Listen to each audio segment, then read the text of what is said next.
Welcome to the Essentially You podcast. Celeste Yvonne, how are you doing today? You look I'm radiant. so good. Oh, thank you. So do you. I'm Thank so happy you. to be here. Me too. Well, I want to start off our beautiful conversation, a conversation that I feel like we already started having already, about your journey, about kind of becoming so passionate in educating women about, the adverse effects of the wine, not the wine down, and how often society is kind of, really marketing alcohol to us as a way to alleviate stress, overwhelm, motherhood, all the things that we're dealing with, hormonal imbalances, which is like so insane to me. And why we need to really shift the conversation and offer women a different perspective. Yeah, absolutely. When I became a mother, I I was very caught off guard. I was not prepared. I did not feel like I knew what I was doing. I did have my first child a little later in life. I was 35, which was apparently considered geriatric at that. And I had already established myself and who I was for quite a while professionally before having that first child. So by the time I was home now with a baby, it felt stifling. It felt scary. I felt lonely. I felt like I was doing absolutely everything wrong. And I had a lot of imposter syndrome that somebody else should be doing this. They'd be better than I was. Anybody could do this better than me. I don't know what my child needs. My first child had a lot of colic, and the the mental gymnastics I experienced during those turbulent first few months when you're not getting any sleep, you don't know what you're doing. I also faced postpartum depression with both my children. It was a lot, and it came all down on me all at once, and it was breathtaking and heartbreaking and heart-wrenching and all these things I never expected motherhood to be. Uh, Even with my early postpartum depression, I remember going to the OB and telling her something's wrong. Like, I don't feel right about this. I don't know if I'm doing something wrong, but I don't feel okay. I need help. And she said to me point blank, she said, if you're having thoughts about harming yourself or your baby, you need to go to the mental institution. Otherwise, give it time and it'll pass. It's just baby blues. And having that response and making me feel so invalidated with all these things I was feeling, but also telling me that my choice was to either leave my home and go to a mental institution or suck it up, told me something very important about the way society views mothers. And it was, don't say your truth, you know, uh, fake it till you make it, and just keep going the right direction, or you could lose everything. And I started to turn to alcohol at that point to self-medicate. I was seeing the mommy wine memes. I saw the memes that said, "Mommy needs wine," or my kids are the reason I whine. My kids whine, so I whine.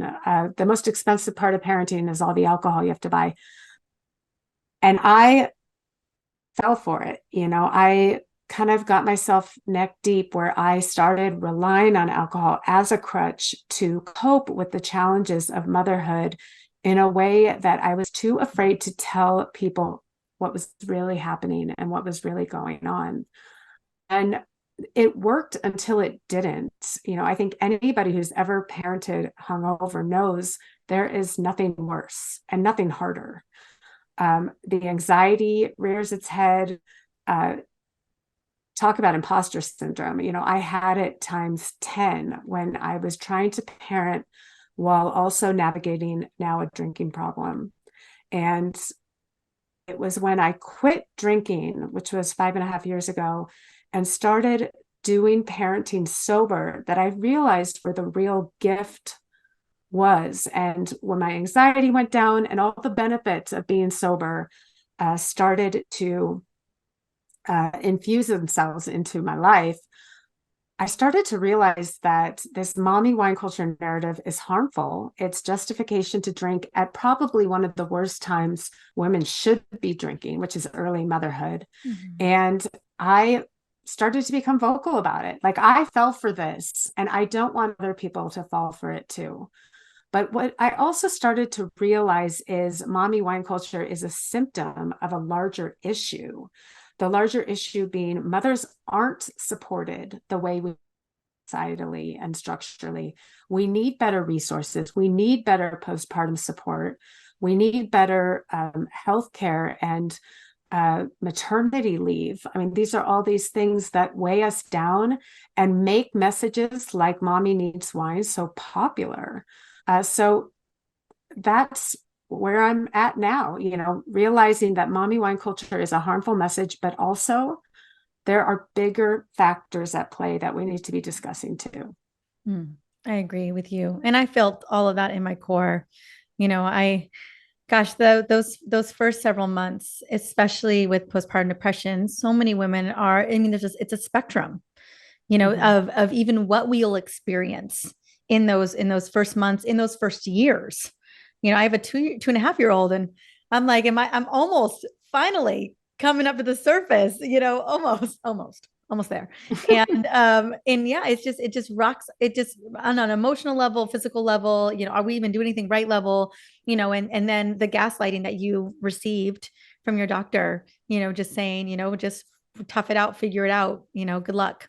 Mhm. That is just, and I feel like I know so many women who are listening to this right now, went to their doctors, or have a friend that went to their doctors and heard the exact same thing. Um, and I can't tell you, as a gift from a couple friends, I got alcohol testing strips because everyone's like, Mhm. you're going to need the alcohol. So here's the alcohol testing strips, which I didn't use because I didn't end up drinking almost the first entire year because I was, my son was primarily being breastfed.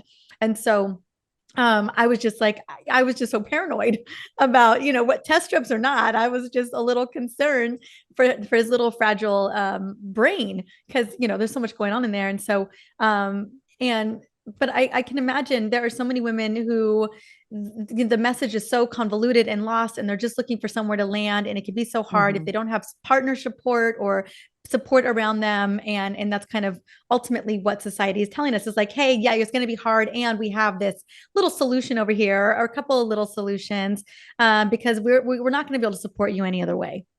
Not Right. I really. mean, that's the message we're sending is here is a whole bunch of alcohol because this is this is basically the only thing you'll have to run moving forward.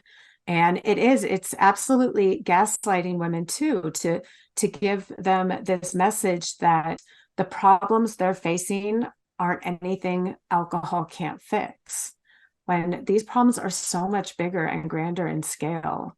They Women don't need bottles of wine when they come home with a new baby. They need support. They need somebody to help with the home management. They need to have those big conversations with their partners about the mental load and about equitable distribution of labor on the home front. I mean, these are what mothers need in early motherhood, and we're sending them a very wrong message. Agree. And they need sleep. A lot of sleep. I remember feeling so crazy, literally the first 2 weeks of motherhood, and just crying, just on and off. I just felt like I was just losing it. And I was like, oh my gosh, I just praying that it was going to get better.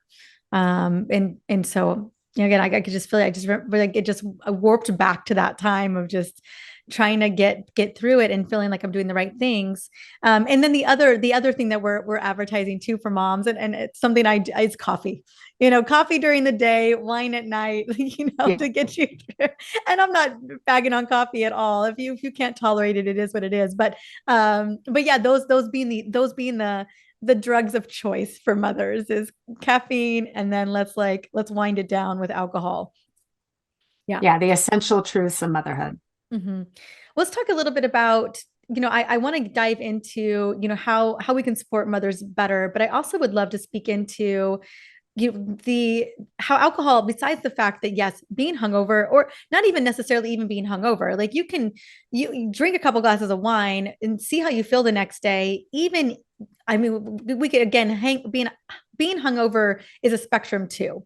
Like if any of your capacity to function the next day is compromised, whether you're just like a little foggy or you're not firing on all cylinders, you just feel a little blah. To me, that's a full out hangover. Like you don't need to be almost throwing up. You don't need to have the crazy headache. You don't need to be not able to get out of your bed the next day to function. I mean, honestly, if any in any way that you have a lack of capacity because you had a couple glasses of wine the night before, to me that's still a hang that's it's still impacting your ability to do life and to feel good the next day. It's definitely impacting your health. And I don't know if you can share some stats or information around how it is actually impacting our health. And obviously I can chime in too, but I'm interviewing you today, girl. But so, and how that is really impacting us, especially different parts of our cycle, especially when women tend to be leaning on it the most, whether it's motherhood or it's later years, as well as we're kind of entering into our mid to late 30s and into our 40s, kind of in perimenopause. I'd love to hear just a little bit about you more so. I get that why society is kind of giving us this little drug tool, but how is it impacting our health overall, and not just how we're operating in the world and how maybe it's having an impact in our ability to have good relationships or be a good moms to our children or show up at work and be sharp, but on even on a physical level, how it's impacting our bodies. Yeah, I mean, when you think about alcohol, it's the ones that come right off the bat, you get brain fog, but you have the hangover with the headache. You do not sleep as well when you have drunk alcohol the night before. I, in my own experience, when I was 34, pregnant with my first, I was already feeling the impacts of the heart. I didn't when I was pregnant. I was in my mid 30s, during this time of my life. So by the time I had my first child, I was already experiencing changes to the way alcohol affected me. And that comes with aging. My hangovers were worse, needing less alcohol. And yet, alcohol is aggressive that you start to, if you drink it consistently, you need more of it to have the same effects. So it becomes this vicious cycle where you're drinking more to feel the way that you normally feel with less, but your hangovers are worse. And I learned not only that alcohol was making my anxiety worse over time, not better, but it's also impacting if I'm on any sort of medication for my anxiety, for my addiction, it's impacting the effects of those medications.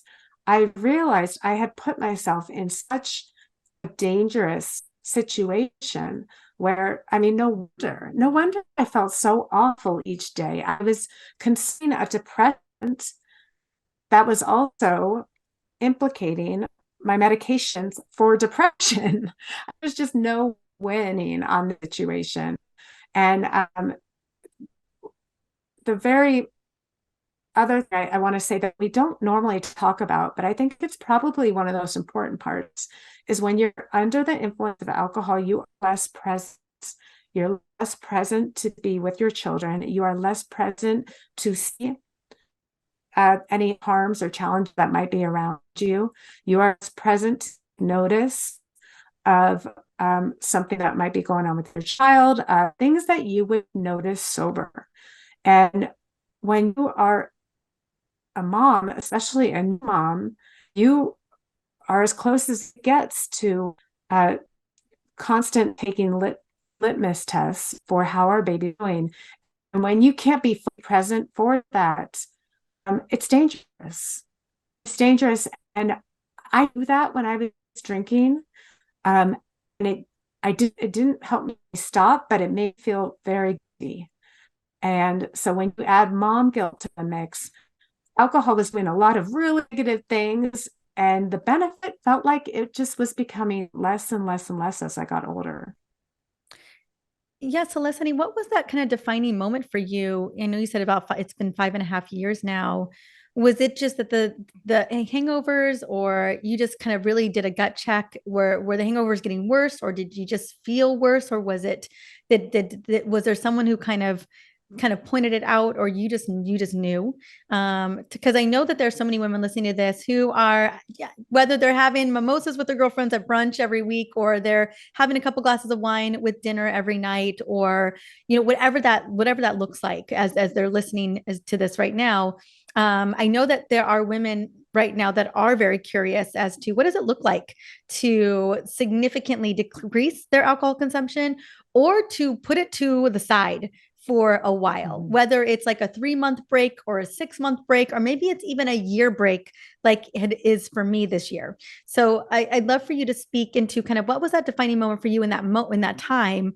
And then, how can we start to, what is some analysis that we should be looking at to kind of gear us up to break up or significantly lessen the amount of alcohol that we're consuming? Mhm. Yeah, when I think about the months leading up to the day that I quit drinking, there have been a lot of convincing moments. And now, when I'm talking to people about this, I say to look for those convincing moments, and write them down. Just acknowledge them, even if you're not ready to quit just yet. For me, I think back where I was starting to do things that I had always told myself I would never do, like I was topping my drinks off when no one was looking. I started to hide bottles in the recycling bin, or, I bury them in the recycling bin because I just didn't want my husband to take notice of the fact that I managed to empty out another bottle of wine when he wasn't looking, or just over the course of what normally would have taken me a lot longer to finish. Those were convincing moments in and of themselves, but I justified them, as we do, because, I would say motherhood is hard and I've got nothing else to do and I'm bored, and, all these things that helped me justify what I was doing. But looking back, I know that those were moments in the back of my head where I said, I'm doing things I swore I would never do. One of the biggest convincing moments I had, and it still wasn't the thing that made me quit drinking, but it was a visit to our pediatrician because our 3-year-old was having some behavioral struggles. And we were talking to him, and he said, at this age, at age 3, based on what you're telling me, there's really nothing we can do right now. We're just going to take a wait and see approach. And of course, as a mom, I'm like, no, no, no, that's not good enough. I need action items. I need something I can take with me outside of this doctor's office. And he said, okay, well, children like this need structure, routine, and consistency to thrive. So you need to be giving them that. And I had such a punch in my gut when he said that, because I knew with my drinking, I was not giving him any of those 3. I did not stop drinking that day, but it was such a moment where I kind of had that realization that my alcohol use is not without its implications. It might even be harming my children and their experiences. And it might even be at some of the root of these bigger issues we were seeing with his behavior. Yeah. So that was a huge convincing moment for me. Ultimately, I quit drinking when I had a panic attack at work just one random Monday. And it scared the what out of me, because I thought it could be anything. And fortunately, it was just a panic attack. But I do think it was my body giving me hopefully, my final convincing moment to say, what more do you need? What more evidence do you need that this is going down the wrong path?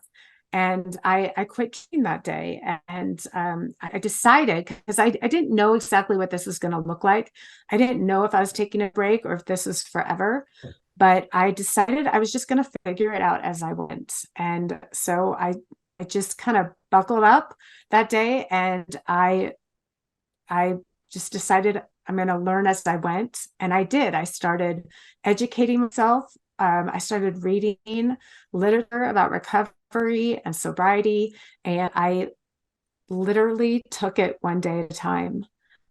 So for people who know or feel those convincing moments, I would say to get curious about it. Being over curious is a big thing right now, and that's exciting because it's worth exploring. We are worth exploring. Our health is worth exploring, and I would encourage someone to take 30 days off. 30 days is a great uh, number of days to start, do a physical and mental reset, and kind of collect data. What are you seeing after that 30 days? Are you seeing your health improve? Are you seeing your energy improve? Are you seeing less mood swings? This is all important data to be collecting that you can then gather up and take with you into what you want to do next. Mm. Yeah, I just thank you so much for sharing all of that because I think that that is so, so helpful. And I was thinking about my own kind of those moments of, just kind of paying attention. And I just, if you're okay, I would love to share that in the last year in 2022, I drank maybe 7 times that year. I think, give or take, like for special occasions. And every time I did it, I just felt terrible the next day. Like my body was over it. My body was like, we are done. Like we're not doing this anymore. And it would be like I would go out with no intention of drinking, but all my best, like it was a really special, like it was New Year's Eve or it was like a big birthday party or something like that. And I would just literally have a glass of champagne. It felt very innocuous, like felt innocuous. But the next day, it didn't feel so innocuous anymore. I just felt like it hit me. And at the time I was wearing continuous glucose monitors and I was wearing my whoop strap and I could tell my sleep was just like, I would get a 50% sleep score that night. And my my fasting blood glucose would be in the high 80s, like it's never in the high 80s. And I would just see this on in real data in real time. And I would say to myself, I'm like, you know what? I'm pretty sure like this isn't serving me. I'm good. And then 2 months later would go around and there would be a big enough reason to have another drink, like again, a big celebration, everyone's cheering for a 50th birthday party, whatever that may have been. And again, I have maybe the glass of red wine. And then the next day, the same thing, the same evidence in my face. And I was like, and I realized for myself was that until I just said, I am done, cold turkey. Because I was going many, many months, sometimes 3 or 4 months without having a drink. And then maybe it would happen like twice in a month or something like that. And so, but I had not told myself that it was done. I kept just saying, I'm probably going to say no the next time. I hadn't like put it like on paper, like I'd made a commitment to myself, like I'm done doing this. And so I remember coming into 2023 and we were in Hawaii. It was the very first week. And I had a Mai Tai. And again, I mean, as a Mai Tai, for goodness sakes, like it's like it wasn't even like a dry red wine. And I woke up the next day and I just, I and then that's just it. Like, I'm like, how much harder do I need to really show up to make up for the fact that I don't feel great? Now, are we just going to the beach today because we're in Hawaii? Are we just, I'm not really having to do a lot of like mega it was an easy, it's easy, but still, I just knew that I was having to majorly pretend that I wasn't Mhm. struggling that day for my son. And and that was that defining moment for me too. Is like, I don't ever want him to get, whether he knows or not, whether there's an energy around me, I don't know, that I'm having to really make up for the struggling that I'm having to be the most present, most wonderful mom to him in this moment. And that was it. It was like, I don't know, the 5th of the January, whatever it may have been. And I was like, I'm done. I'm done for the rest of the year. That's it. Like this was my defining moment where I was like, I just have to say cold turkey. I'm committed. I'm not doing this anymore because there's going to be so many opportunities where friends are going to be like, but tonight's the night, come on, you never drink. That's always the language. Like, Mariza, you never drink. Come on, tonight's the night. And I'm just going to be like, no, I made a commitment. And it feels so good to just own it and just be like, no, I'm Hmm. cool. And obviously no one's giving me any business about it, and I haven't had anyone trying to really convince me otherwise. I'm so grateful to have a lot of friends who don't drink or drink very, very rarely. But I was really grateful to myself for committing, finally saying enough is enough. Like, it's time to put this to the wayside, and a commitment is necessary for me to do it. And then Yeah. two, to have gotten so much great support from friends and family. Like, no one's giving me, like, kind of bullied me or messed with me because I've done it. They've really just been like, we love that decision for you. And so I know that that's not always the case as well either, and we can kind of talk a little bit about that, because I'm just so grateful to have a network that no one is pressuring me into drinking when I say no is no you know Hmm. Something else that you mentioned that I think is so important when I think about motherhood, energy is a currency, and we have to decide where we're going to spend our energy. And alcohol takes up a lot of energy. So I think about waking up in the morning after, with a hangover and just having nothing. I had nothing left to give, but I had a baby who needed everything from me. And it was just unsustainable. It wasn't going to work. I could not do both. I could not drink the way I wanted to drink and parent the way I wanted to parent. And that for me, ultimately, it came down to a choice. But I think similar to your experience, it can just come down to what is more important to expend my energy on. And alcohol is such a easy way to expend energy that offers very little back. And that's hard. That's hard as a mom. It's hard as a person, but it's hard as a human in a world that idolizes booze. yeah We live in a society where alcohol is the cheapest, most easily and readily available drug for adults. It's everywhere. It's often centralized in most gatherings, even gatherings for children. And it's so easy to access it. I mean, and when you are trying to avoid it, it is extremely hard because unless you're going to live at home and never leave, it's everywhere. It's very hard to avoid. And for people who are trying to take 30 days off or in early recovery, that's often the biggest challenge is that social pressure, especially around friends who you've been with for a long time who already are big drinkers and you were drinking buddies together. It can be just that social pressure can be very challenging for some people. Yeah, let's talk a little bit about that, because I have some tricks up my sleeve. I know you do too. Because I still have friends that are very, very, some of my oldest friends are heavy drinkers. Mhm. And again, love and respect my decision, but alcohol is flowing everywhere we Yeah. go. Morning, lunch, and dinner, it is going down, even in my house. Even in my husband still drinks. And so I would love to talk about when getting sober curious or taking 30 days off, but maybe life doesn't shift. You're still hanging out with people. Maybe you're still out with the friends who you had drank with for decades. You still have the wine, the mom group that are drinking wine, on a Friday night, away from partners and kids. So that's Mhm. all happening. And so I would love to hear a little bit about not only how you navigated that at the time where you decided, this is it, I'm shutting this down, and then taking it one step at a time, but then also how you've helped other women navigate that as well. Because again, for me, I kept thinking I could, and I obviously couldn't until I said no more. Like, I just knew that Yeah. I had to draw a line in the sand for myself. And so that was kind of how I knew how.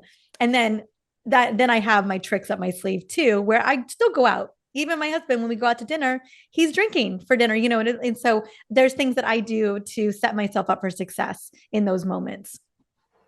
Yeah. And to to be fair, this is probably the most common concern I hear Mhm. from people who reach out to me and from our sober women support groups is either they have friends who are big drinkers or a partner who's a big drinker and are either just thinking, oh, this is too far, you don't need to quit, or they don't want them to quit. They don't want to lose their drinking buddy in the Mhm. mix.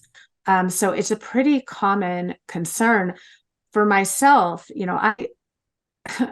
I am somebody who did everything the way I see it. I did everything probably the way I shouldn't have done it. So now I know what not to do.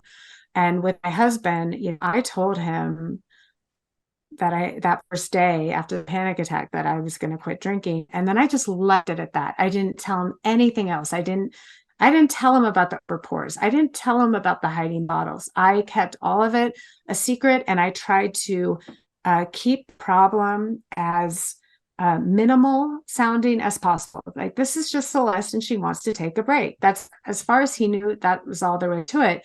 When the truth is, it was a lot more complicated than that. And I genuinely could have used some more support.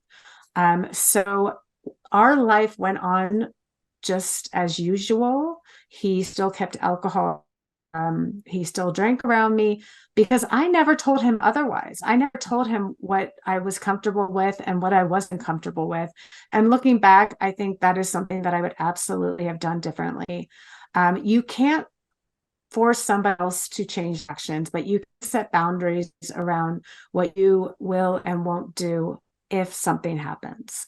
I've heard from other people that they have found it useful to say to their partner or their loved ones, I prefer alcohol to not be in the house for these 30 days, or beer and wine is okay to have in the house. Please don't leave liquor, whatever the person's personal cravings or challenges are. Or if you're going to have alcohol, please keep it to the garage. So those are certain things you can and communicate with your loved ones, but also setting boundaries that if you are drinking, I will not to an argument with you. I will leave room. Or if you are drinking, I don't want to be present, so I will leave. Like, what are you going to, something happens that makes you uncomfortable, um, to show that, or to just to take care of yourself. If those 30 days, whatnot, you don't want to be going to parties that are fueled by alcohol or with all your drinking buddies, that is a fair and valid thing to do. It's not forever. You're not telling people you will never go to these things again. It's just a temporary thing you're doing to take care of yourself. So I mean, these are, the things I think about. And, one of the biggest concerns I hear is, well, my husband's not, or my spouse isn't supportive of my quitting. And that's a ton, right? Because in your heart is something you need to do or you want to do, but you don't have that support or validation for your partner. And to be honest, my husband wasn't all that supportive of my decision to quit because he didn't realize the extent of the problem. But what I like to say now, what I think now is, regardless of whether he knew the full story or not in the beginning, I knew that I needed to quit. And our relationship is so much stronger with me as a mom than it would be today if I was still a high functioning person with alcohol use disorder. Like, I can't even imagine where our relationship would be now if I had continued drinking. Whereas now, if our biggest problem is my partner lost his drinking buddy, I think we are in a pretty good place. I agree. I agree with you so much there. And I appreciate your just kind of how you would have navigated it differently and how we can navigate it is really, and that's I lead people through detoxes where alcohol is off the table too, Mm-hmm. obviously, and a lot of other things. It's elimination protocol, and it's always part of that prep week is having a conversation with your family. about, relegating certain foods to maybe certain Yeah. cabinets, moving alcohol into the garage, just having boundaries and sitting down with them in a very vulnerable place and saying, hey, I need to make this change for myself. I Hmm. know that it's right for you guys, for me, for my health, for my well-being. And I'm just begging for support here. Like, this is what it's going to look like for the next 14, 15 days or 30 days, whatever that may be, so that you get buy-in from everyone around you, so that it makes it so much, whether, taking alcohol off the table, or, in these instances, taking it all off the table. We're talking about processed sugar, alcohol, corn, all kinds of sausage and bacon gone. It's like all of a sudden it's all off the table. And if without buy-in, it's really hard to navigate any of that. And Hmm. so I definitely, when I had a conversation with my husband about it, same thing. I was just like, hey, here's my parameters, here's my boundaries. This is the deal. Moving forward, and I'm gonna need help in this process, at least in the Hmm. first month, because I didn't know what it was gonna be like. I knew that I had felt like I had failed myself the last year, and not that I was just like, man, how do I say yes to that again? I told myself no last time, and so really just finding myself like Alex not offering me a drink at dinner, that kind of thing, where it's Yeah. it's accidental, but I'm like, just don't offer me, like, don't give me a drink, don't offer me a drink, don't bring it up. Like, that's not going to make this journey easier for me. I love that. I love that you had that conversation. I think it is an important conversation to have, not just with your partner, but with your friends and family too, because they don't know what they don't know. I told this story once about I was at a play date, and the mother uh, popped open a bottle of champagne and was making mimosas for me and the other mom that was at the play date. And I was so afraid to tell her that I don't drink. I was new in my sobriety. I didn't know what to tell her because I didn't know to say, this is just a break, or I was afraid she'd ask questions and I just didn't have answers yet. I didn't know what I was doing. So she offered it to me and I said, oh, not now. Thank you. I'm good. But then she kept offering it to me probably every 15 minutes, until Just in case you eventually, change your mind, yeah, or maybe she's thirsty now. Like I gave her zero you didn't give her anything to know structure. why. Like Yeah. she didn't know. And for me to just kind of glaze over it and not give her a Mm. firm answer either way, I kind of left her hanging. And looking back now, I laugh at myself because no is such a stupidly simple answer. But for me at the time, it felt scary. It felt Mm. scary to say no. What were they going to think? Would they not want to be friends with Friends. a mom who doesn't drink? Like maybe I would lose invites to future days. Like I have so many insecurities around what this life could or would look like if I was defined as the sober person. And I so I put myself kind of in this gray area realm where nobody knew what I ever wanted. And that made my sobriety harder, and it made our social experiences harder because I did not give anybody any sort sense of boundaries or expectations. And I regret that. I feel you there. I feel you. I feel like I'm pretty clear, but I know I when I was first kind of toying with it, it was a very kind of funky it kind of adventure. Like, what are my friends gonna think? And then also, I think also the other thing that was playing in my mind, because I was a bartender. I mean, I was the best bartender if I was 5 shots of tequila deep. Like, I made the most money at the bar. I could clear $500 to $1,000 in tips in a night. Like, if I was on my game. And so I spent a big chunk of my 20s into my early 30s getting myself through med school and through college on as a bartender. And I was a great fun bartender. And so alcohol is a big part of my life for a long time. And so there was a lot of people who knew me as that kind of phase in my life. And um in the beginning I thought, especially because I saw more money coming in when I was Mhm. 5 shots deep. And so I could see people were like, oh my gosh, look at this bartender, she's fun and she's da, da, da, she's doing all the fun things. And so a lot of it, I had kind of an identity way back in the day tied to, like, I was this really fun person. Like I had this my Sasha Fierce, identity, like my, a different version of myself.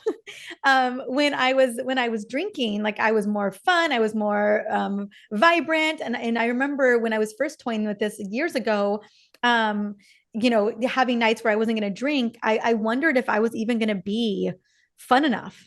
Like, Yeah. is sober Mariza even a good time? Because unsober, or I wouldn't call it honest. One should have been drunk with five shots of tequila, but I had been doing that a long time. So, enough, like, tipsy Mariza, like, Yeah.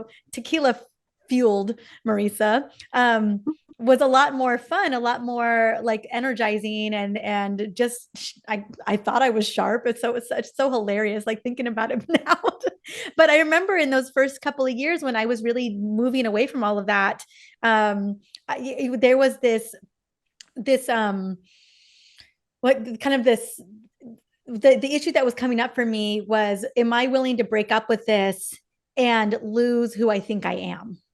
Oh, yeah. I think that's a huge thing a lot of people worry about because for most of us, we've been drinking on and off for most of our adult lives. So who is this person who doesn't have alcohol at social gatherings?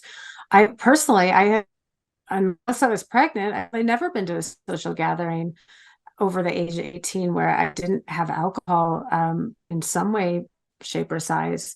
And there is a bit of an identity crisis, especially in early sobriety. Like, does this mean my fun's over? Does this mean my life as I know it, as um, going to parties and doing all these things, is that done now? Because I think socially and societally, we often construe sobriety as to feel like deprivation. When I think of sober characters in TV or film, they are the somber ones in the background who are going to basement meetings with weak coffee. They're certainly not the life of the party. That's how they're portrayed. And They're not it's dynamic. easy. Yeah. Yeah. And they're certainly not the ones that you're rooting for. Well, Yeah, I they're mean, not you're the rooting, popular ones, they're right? not the ones having the best time. They're not the ones getting the best Exactly. dates, you know? No. Um, and they're not main character energy by any means. So it's easy to question that and to wonder, what is this going to look like? What will social gatherings look like now? And for me, early on in my sobriety, I really sat with that life would now look like deprivation. And what I realized is, if something isn't fun without alcohol, it's probably just not very fun. And to find that freedom for me to say, I don't always have to put myself in these heavy drinking situations if they're not going to be fun in and of themselves. Mm-hmm. It sounds so simple, and yet how many things do we put pressure on ourselves to be doing that are not enjoyable to begin with? So we coax ourselves to even get out of the house by adding alcohol to the mix. So just giving yourself permission to see what new definitions of fun can and will look like, because you will find it. I promise you. Oh yeah. It's just going to look different. Oh, absolutely. Well, I realized I was more fun. Huh. Look at Yeah. that. You know what I wasn't, when I finally was like, well, let's just see if this kind of idea, this fear that I have around not being this person, this identity, is actually true, right? Because it was just a conflicting of, I had a conflict is both ultimately what it was. And I was like, well, let's just find out. And come to find out, I was actually my worst self with alcohol than I even imagined. And so, Mhm. I think if I'm so grateful that we're tackling some of these fears and some of these concerns head on, because we can easily talk ourselves out of this. And I know that you and I have both been there. where we Yeah. talked ourselves out of it and talked ourselves out of it. And then when we were in it, and then the fears were bubbling up of like, am I going to be accepted? Is this going to be okay? Are my friends going to still love me and appreciate me? And honestly, if your friends, your drinking friends, if they don't love you or they don't appreciate you after you give up alcohol, those are not the kind of friends I ever want in my life. No, they're not people who are going to meet me in my growth, who are going to accept me in kind of in my new identity. And so there's something to be looked at as well. Is like, if you're required to drink to go and do this activity or go and do this thing, is any of that even worthwhile? Like, if that's how you have to Mhm. show up, that we have to really reframe that. And is this who I want to be? Is this how I want to show up? Is this who my future vision self is operating in the world? And to me, the answer is emphatically absolutely no. I always say sobriety was the best friendship filter I ever found because uh, my true friends genuinely didn't care. And the ones who did care weren't my true friends. And so, yeah, I mean, I did lose a few friendships when I quit drinking, but I don't miss that. And I didn't know it was probably the people I least suspected also, but um, I was surprised by the number of people who genuinely didn't care or were proud of me or excited for me. So it was actually a very positive experience all around. But yeah, I mean, there are a few people that got lost or that got left behind, and that's okay too. I don't need forced friendships that were genuinely based and revolved around alcohol. I love that. The other thing I want to talk about as well is what we do. A lot of restaurants don't have mocktails, and if they do have mocktails, they're extremely sugary. They're probably going to spike your sugar. And I also am very, very. Not only is alcohol damaging your liver, but guess what sugar is too. I'm sorry, I'm just going to be the bearer of bad news today. And so I find that we don't really have a lot of great options and selections when it comes to going out. And I mean, a non-alcoholic daiquiri, I promise you, is you're going to have a diabetic-driven blood sugar spike, and I don't know if we're all very interested in that as well, because a sugar high and a sugar hangover nowhere near as bad as an alcohol hangover, but it's not something I'm interested in. It's I know that with a family of diabetes. So ultimately what I do is one, I make passion iced tea in my home. It's Starbucks iced tea. It's decaffeinated. It's purple or pink or whatever. My little man calls it pink. It's like this little pink tea. And so I bring my Stanley, and I usually do half Pellegrino and half of that iced tea, and I put lime in it. I literally go everywhere with this. If it's I love brunch that. or lunch or even a fancy dinner, like no one has ever not let me bring in my water bottle, but it's got my own mocktail in it that is sugar free. It's got all kinds of wonderful herbs. It's blood sugar balancing. It's got a big spritz of lime in it. So it's effervescent and it feels really yummy. And it's 30 ounces. It's going to get me through the entire dinner. You know what I'm saying? And so those are when I started navigating life, even when, again, my husband drinking, at dinners, or I'd go to parties, and maybe not everyone would have sparkling water, and sometimes, and I love water, but sometimes water is not always sexy, and you want Yeah. something else. And so my recommendation, how I've navigated these past many years, but especially this year, is I just pre-make my mocktail, my sugar-free, super healthy, really yummy that I love mocktail. And I just take that sucker everywhere I go. And that has made life so much better because I don't want Lipton's black tea. At every gets all the iced tea that they've got. There's some like nasty Lipton's. I'm like, I am not interested in your nasty iced tea. And so those are the kind of things that I look out for when anytime I leave the house, is really being prepared to Yes. enjoy the drinks that I'm going to have because it's the drink that I made. So I And don't to know if not there's feel deprived. yeah, and to not feel Yeah. deprived at dinner or at lunch or wherever I'm at. So I don't know if you had any other recommendations as well, but that mattered to me when I found I think myself that having so few options. that's so important. I definitely learned to bring my own drinks everywhere I go. Do not expect there to be a mocktail option. especially at people's house parties and whatnot. And if there is, you will be consider yourself pleasantly surprised, but come prepared. I would say that is a great philosophy. As someone who's 5.5 years sober, I would tell you the changes we have seen in just the past couple of years with people offering non-alcoholic alternatives and mocktail options is so exciting. The non-alcoholic beverage industry is skyrocketing. I'm seeing more mocktail menus than I've ever seen before. And it's a really good time to be sober curious or sober, because we have so many more options than we ever did. But I think your philosophy is spot on too. Never, unless you've already looked at the menu, unless you've already been there and you know what you're expecting, never go in somewhere assuming that they're going to have non-alcoholic options, and prepare yourself for it being a water or 7-Up night, if you didn't bring something. So I think that's a great way to look at it. But I am excited to see where this market's headed and how people are being much more receptive to it. Yeah, we obviously, our house always has really yummy blood sugar friendly mocktails that I really specialize in. But one of the companies that I really love right now is Ken Euphorics. Yeah. I'm not sure if you, yeah. And so they have, I think it's Bloom. Then I will, and again, I do it just a little bit. So it's about 1 gram of sugar. I do sparkling water. I put berries.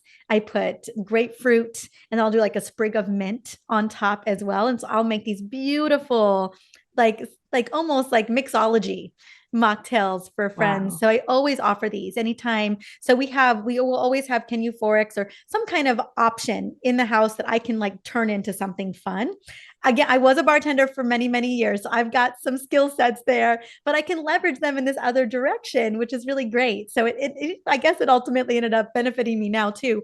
But that's what I do. Anytime we have a party, I always have mocktail options. I always have, many, many non-alcoholic options. If anything, way more than we'll have a couple bottles of, wine or whatever. I mean, we still have people who come over and drink. So, but those are just to know that there are so many beverages out there right now that can be made into really beautiful, blood sugar friendly, and super like adaptogenic, supportive, that really Mm-hmm. meet the wind down need, Yeah. that offer adaptogens like ashwagandha and rhodiola that actually can help modulate the stress response system, because alcohol does not do that. Alcohol does not modulate the stress response system. Alcohol does not calm the amygdala down. Alcohol does not affect the brain in a positive way. The alcohol does none of those things. It's doing you no favors there. I just want to make that really clear. And that's why we see an uptick in massive anxiety levels when you're Mm-hmm. drinking alcohol. And that is your amygdala on fire. So I just want to make that super clear that the alcohol is not an adaptogenic herb. It's not modulating the stress response system. It is driving stress in the system. It's driving, you're talking about a brain on fire. You're talking about a liver on fire too. And so I just wanted to speak into that as well, that I know that we're being marketed that it's this thing that winds us down and relaxes us and calms our nerves. It's not doing any of that. Mm-hmm. And so it is actually doing the opposite. It's just hidden behind the intoxication piece. I'm so glad you said that. That is such an important thing to understand, because I think so many of us are still clinging for dear life onto this concept that alcohol in moderation is healthy and has benefits, even as more and more studies are coming out and showing us just the opposite. So the more science you can learn about what alcohol is really doing, not only will it make you more of a believer in being sober curious or quitting alcohol, but it's also, for me in my own sobriety, it has been a big motivator, because I'm understanding the effects of alcohol scientifically, and it's not just based on how I feel or what I think. It's genuinely what the science is behind it, and it can really add fuel to the fire of motivation for staying sober. Hmm. Thank you. Thank you so much. Okay, the last question I really wanted to ask, because I know, again, a lot of this is being marketed to moms. Motherhood is no joke. You and I both know that. We aren't even in the threes. We're at 2.5 right now. And so, and really holding the container for my sweet little man navigating this world and all the emotions that come with it. But moms are holding more than ever before. And you could say that maybe we have it all, or that we're taking it all on, however you want to. Mhm. And it's stressful. It is hard. It is gut wrenching. It is heartbreaking, and it is beautiful at the same time, and it is exhausting. And so I want to speak into what are some of the ways, as you have this beautiful group, this beautiful, container of women that you support. How can we support moms better? How can we help show up for them? What other ways can we sub out this wine down Mhm. for other things? What are some of the things that your moms are finding are a great substitute besides mocktails? Besides mocktails. So this is going to sound a little confusing at first, so Yeah. sit with me. It's going to be one of the biggest things that's going to help mothers is community. And that I know somebody's going to hear that and go, well, that sucks because that's exactly what I lost in early motherhood. Who can form a community when you're trying to keep a baby alive?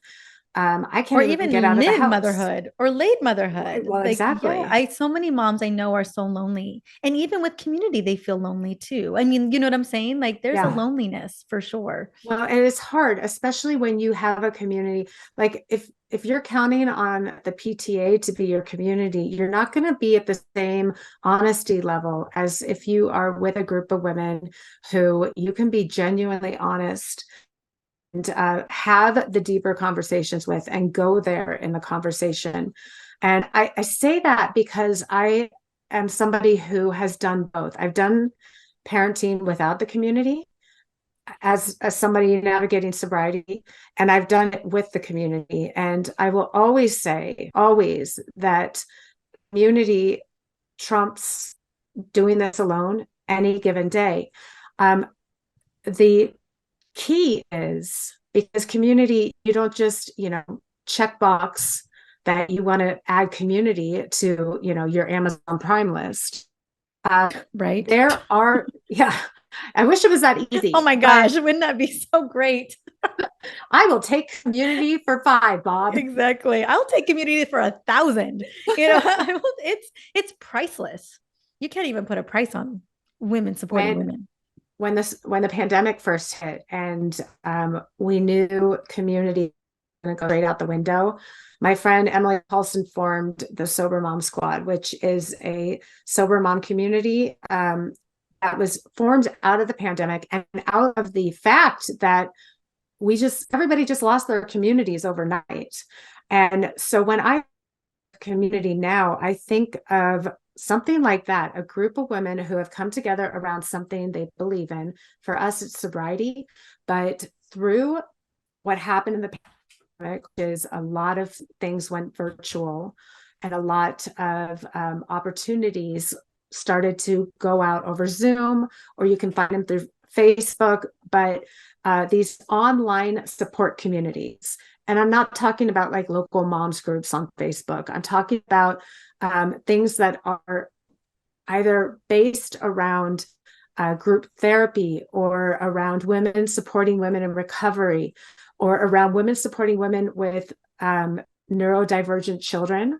There are these communities available and they can empower us. I was just in a group through Good Inside by Dr. Beck Oh, Kennedy. I love that And book so it's much. such a good book, but she Amazing. has a motherhood community I believe that it. you can join. And I was in a group for mothers of children who are neurodivergent. I mean, these communities are now available to us, and they're easily accessible. Sometimes you don't even have to leave the house because they're all over Zoom.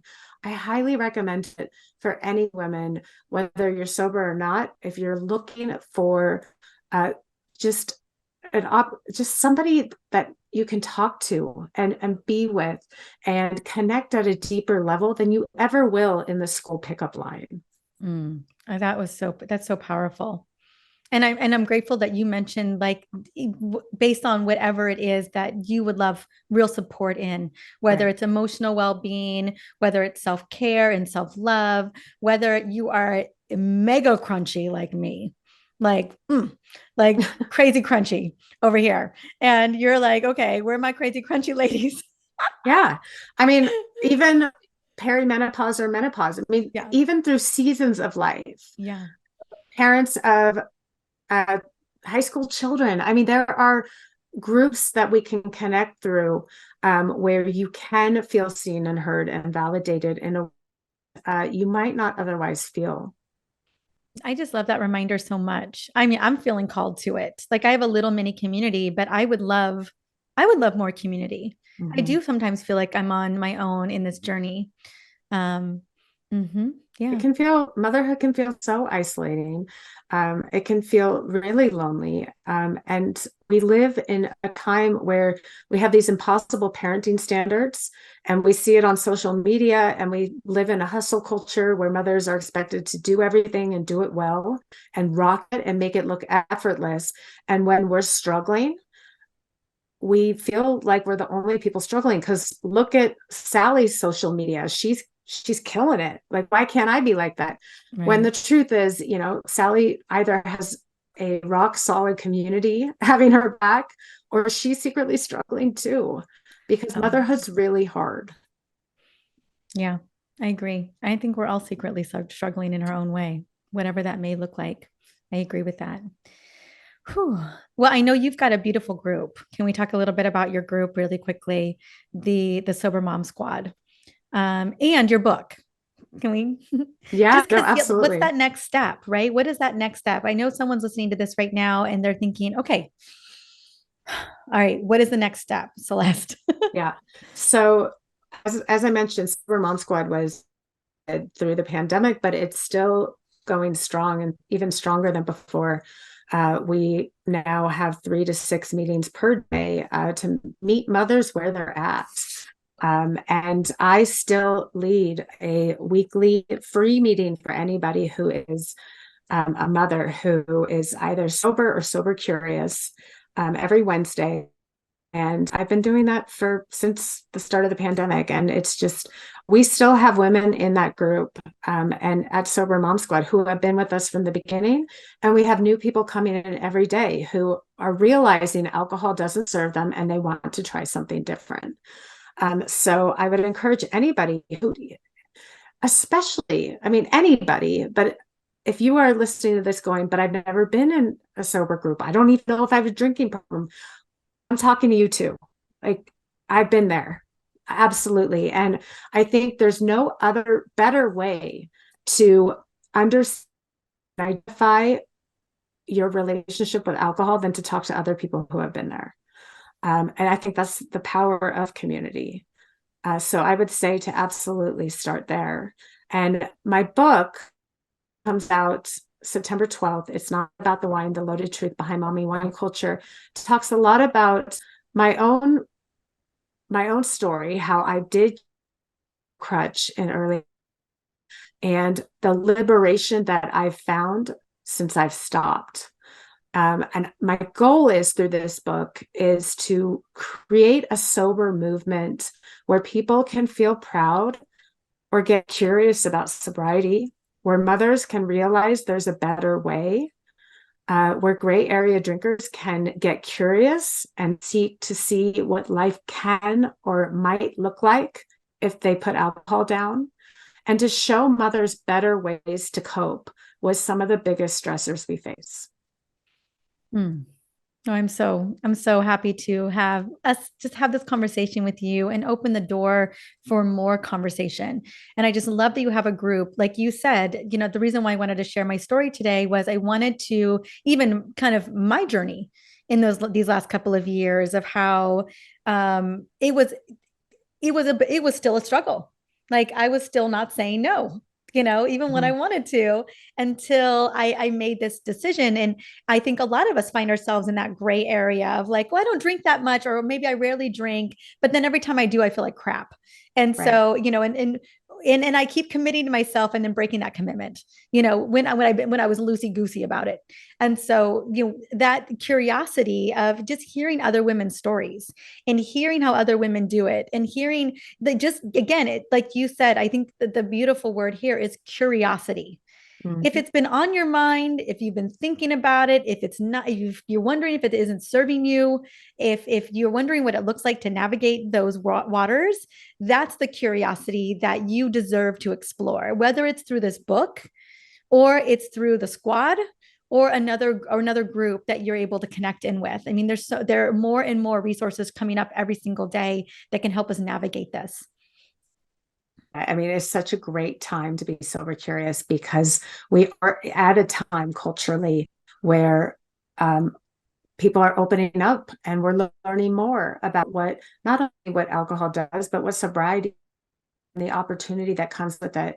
And I think socially, we've never been more accepting of people not drinking than we are today. So this is a great time to be sober curious. Hmm. Celeste, honey, thank you so much for sharing your heart and sharing your wisdom and sharing your experience. And thank you so much for writing this beautiful book that, I believe by the time this comes out, it will be out. So I will have a link to Amazon. I will link to the website. I'll link everywhere the book is.